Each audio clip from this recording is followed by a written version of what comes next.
बात जब आती है तो संबंध जो है, अगर हम इसको कैटेगरी वाइज करेंगे तो संबंध सिर्फ 3 प्रकार के बताए गए हैं।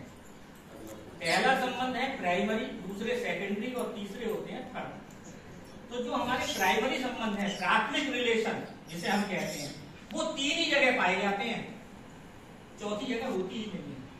आप नहीं बना ले। पहला संबंध कौन सा होता है? जहाँ प्राथमिक संबंध होते हैं कि जहाँ बच्चा पैदा होता है, उसके माता पिता, उसके भाई बहन, जिस परिवार में वो रह रहा होता है, वो उसके वहाँ प्राथमिक संबंध होते हैं। दूसरा संबंध होते हैं, मैं इसलिए बता रहा हूँ कि तो एक चीज जो हम बताने जा रहे हैं, एक तो होती है कि नैतिकता की बात। नैतिकता की नहीं भाई, जब हम नौकरी में आ गए और जिस चीज से हम अपना जीवन यापन कर रहे हैं, वहां कुछ चीजें कंपलसरी होती है हमारे लिए कि हमने ये नैतिक चाह रहे हैं कि हम करें या ना करें। नहीं, आपको यू विल हैव टू, आपको करना पड़ेगा वो चीज। प्राइमरी संबंध, सेकेंडरी कौन से होते हैं कि जब हम किसी बहुत बड़े ऑफिस में गए, अपनी कुर्सी पर बैठा, काम करे, चले आए, कह रहे गुप्ता जी आए, नमस्कार जी, नमस्कार भी बच्चे चले जाते हैं। और थर्ड रिलेशन ऐसे होते हैं जो कभी कभार मिले और हम सामाजिकता से दूर रहते हैं।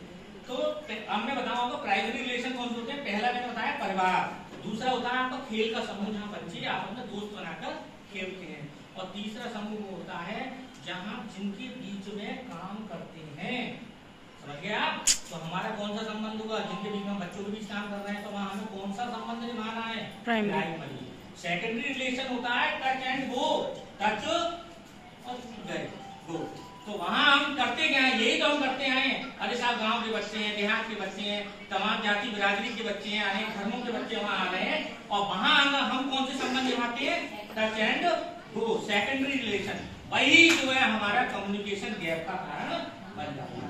तो अब आप देखिए, हम अपने अब आप वहीं से शुरू हो जाओ। जैसे बच्चा होता है, बच्चा अगर क्या करेगा ना, आपका बच्चा आपके घाट पे भी चपत मार देगा ना, तो आप जितनी तेजी से मारेगा उससे 1/10 भी आप उसको प्रहार नहीं करोगे। अरे नहीं, अपना बच्चा, उसकी नोच निकल रही होगी ना, अपना दुमान लोगे, अपनी शर्ट से पहुंच देते हैं, और माँ और धोती और दुपट्टे से पहुंच देती है। बताओ, ये होते हैं, ये प्राइमरी रिलेशन है।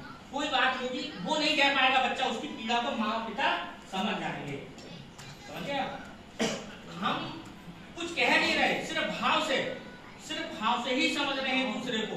शब्दों की हमें जरूरत ही नहीं पड़ रही। और शब्द तो बहुत कुछ है, शब्द तो बहुत कुछ कह दिया, आप फिर भी नहीं समझ पाता। बहुत कुछ कह रहा हूँ, मुझे जो पीड़ा है आपके अंदर पहुंच ही नहीं रही, और मैं खाली बैठा हूँ, थोड़ा सा शांत हूँ, चेहरा मेरा हल्का सा है, आप भाव हो जाओगे, आज बहुत परेशान है, कोई बात नहीं। तो ये कौन सा संबंध है? ये ऐसे ही वो बच्चे हैं, अगर हमारा बच्चा क्लास में नहीं आया तो हम उससे जुड़े, भाई क्यों नहीं आया भाई क्लास में, क्या बात है, 3 दिन कहाँ गया, 4 दिन, जब 3 दिन बाद लौटे तो उससे पूछो कि भाई क्या होगा, कहाँ गए, शादी हो, बहुत मौज मस्ती की होगी, दुख तकलीफ है तो उसकी दुख तकलीफ के साथ हवा होगा, उससे जोड़ो, उसकी दुख तकलीफ से जोड़ो, उससे सहानुभूति करो, जहाँ जरूरत हो उसे उसकी पिटाई करो, लेकिन उसे प्रेम भी करो, वही जरूरत है। और अगर ये जरूरत होगी तो मैं आपको बता रहा हूँ 25% उपस्थिति आपके विद्यालय की ये बहुत जरूरी है। मैंने बताया भाई साहब से कि क्यों, क्योंकि एक चीज से पता है, एक चीज का अभाव 40 साल हो, बताओ मेरा दर्द हुई। अब गोपाल जी, अगर इसको परिभाषित